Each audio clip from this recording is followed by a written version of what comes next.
Cela devient de plus en plus commun, particulièrement au centre-ville de Shanghai. Des centaines de personnes font la queue pour entrer dans une toute nouvelle boutique. Lorsque cette célèbre marque japonaise a ouvert sa toute première boutique dans la partie continentale de la Chine, les consommateurs ne pouvaient pas y entrer suffisamment rapidement. Près de 9 mois plus tard, après l'ouverture de Nico End, la boutique demeure populaire, même pendant les jours de semaine. Un ami m'en a parlé, je suis passée devant plusieurs fois et il y a toujours une queue. C'est pourquoi je suis venue un jour de semaine pour chercher de la mode japonaise. J'ai vu des posts sur son ouverture sur internet. Il semble qu'ils ont à peu près tout, très unique et stylé. La boutique de 3 étages contient tout, des snacks, du café et des vêtements pour femmes au premier étage, des vêtements pour hommes et des meubles au deuxième étage, et un troisième étage plein de restaurants. Yoshiaki Kitamura, un membre de la direction, explique que le succès de la boutique réside dans l'apport en Chine de quelque chose qu'on ne trouve pas souvent ici, à savoir une boutique qui en appelle à presque tous les aspects du style de vie du client. Une grande proportion de la Chine est dominée par le commerce électronique. J'ai donc pensé que nous avions besoin d'une raison pour que les consommateurs visitent notre boutique physique plutôt que de seulement entrer des mots-clés en ligne. C'est pourquoi nous procurons tout de l'habillement à la nourriture et aux meubles. L'expérience d'achat hors ligne est importante pour nous.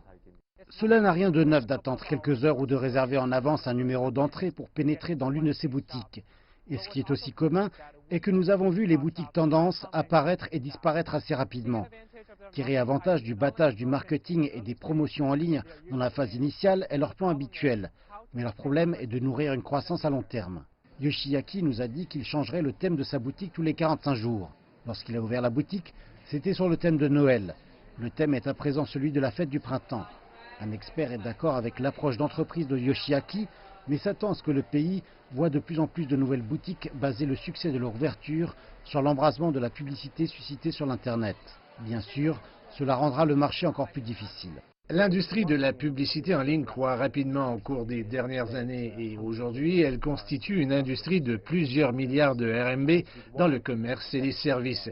Ce qui, au final, constitue son succès et le besoin de maintenir la fraîcheur totale de la marque et de mûrir leur approche des ventes, que ce soit dans leur manière de travailler avec les fournisseurs ou dans leur manière de créer leur propre ligne de produits. Le portail d'information commerciale 36KR explique que si une boutique tendance souhaite survivre, sa marge de profit brut devrait se situer au moins autour de 60%. C'est un standard plutôt élevé pour ces nouvelles boutiques, à la fois en termes de contrôle du budget et d'optimisation des opérations.